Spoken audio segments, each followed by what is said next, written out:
పార్లమెంటులో గెలిచిన తర్వాత అటు కృష్ణా నుండి ఇటు గోదావరి నది వరకు ప్రతి విషయంలో నేను నా కర్తవ్యం నిర్వహించారని మాజీ ఎంపీ బోయినపల్లి వినోద్ కుమార్ ఎలకతుర్తి రోడ్ షోలో మాట్లాడారు.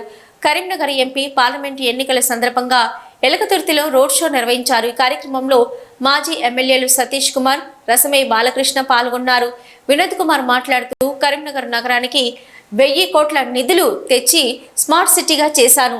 మోదీ 10 సంవత్సరాల పాలనలో ఏం చేశారో ప్రజలకే తెలుసునని అన్నారు. కాంగ్రెస్ పార్టీ అబద్ధాల పునాదిపై అధికారంలోకి వచ్చిందని ఎద్దేవా చేశారు. దాదాపు 80% పనులు అయిపోయినాయి. ఇలా సిద్దిపేట నుండి హైదరాబాద్ కు రైలు నడుస్తున్నది. వచ్చే 2 నెలల లోపల సిద్దిపేట, సిరిసిల్ల, వేములవాడ, కరీంనగర్ రాబోతున్నది.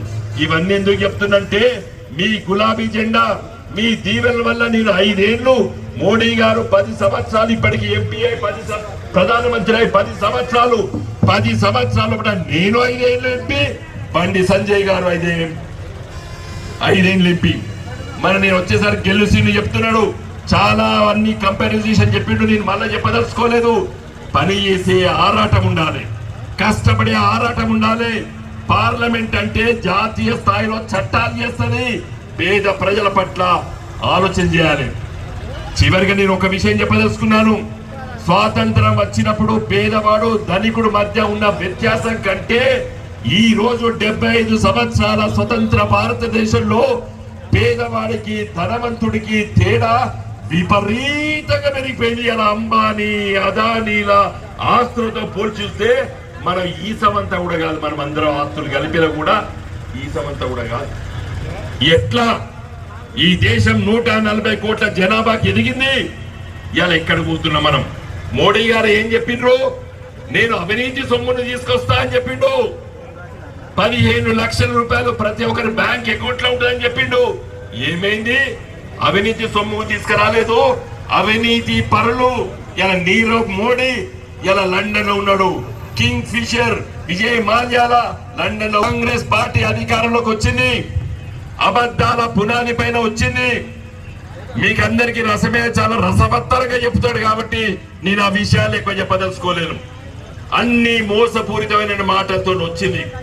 ఇలా చెరువులో కుంటలో పోయిన ఎండాకాలం బ్రహ్మాండంగా నీళ్ళు వచ్చిన మాట నిజం కాదా? మన గోపాలపురం గ్రామస్తులు ఫోన్ చేస్తే మేము హుటాహుటిగా మేమందరం వెళ్ళినాం. ఏడుస్తున్నారు.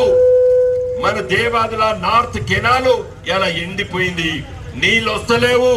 వీళ్ళకు మేడిగడ్డ దగ్గర 2 పిల్లలు కుంగినాయి. ఓకే, పక్కకు పెట్టు. మేడిగడ్డ కింద 5000 క్యూసెక్ల నీళ్లు ప్రవహిస్తుంటే గోదావరిలో నువ్వు ఏం చేస్తున్నావు రేవంత్ రెడ్డి? ఉత్తమ్ కుమార్ రెడ్డి గారు మీరు ఏం చేసిండ్రు? తుమ్మల నాగేశ్వరరావు గారు మీరు ఏం చేసిండ్రు? నీళ్లు పుష్కలంగా వెళ్ళి ఆ 50 టీఎంసీ నీళ్లు సముద్ర పాలైనాయి. ఒక్క మోటార్ పెట్టి నింపితే ధర్మసాగరు ఎంత నిండు, మీకు అందరు కూడా బ్రహ్మాండంగా నీళ్ళు వచ్చు. ఇప్పటికి చెప్తున్నా, కాంగ్రెస్ వాళ్ళకి ఓటేస్తే, బీజేపీ వాళ్ళకు ఓటేస్తే మేము అబద్ధాలు ఆడినా కూడా ప్రజలు మాకే ఓట్లేసిండ్రు, మమ్మల్ని ఇంకా నమ్ముతున్నారని చెప్పి ఒక్క స్కీమ్ కూడా ఈ రాష్ట్రంలో అమలు చేయరు కాంగ్రెస్ పార్టీ వాళ్ళు. కాబట్టి దయచేసి మిత్రులారా, పార్లమెంట్ లో తెలంగాణ గొంతుగా ఉండాలి, తెలంగాణ కోసం ఆలోచన చేసేవాడు ఉండాలి.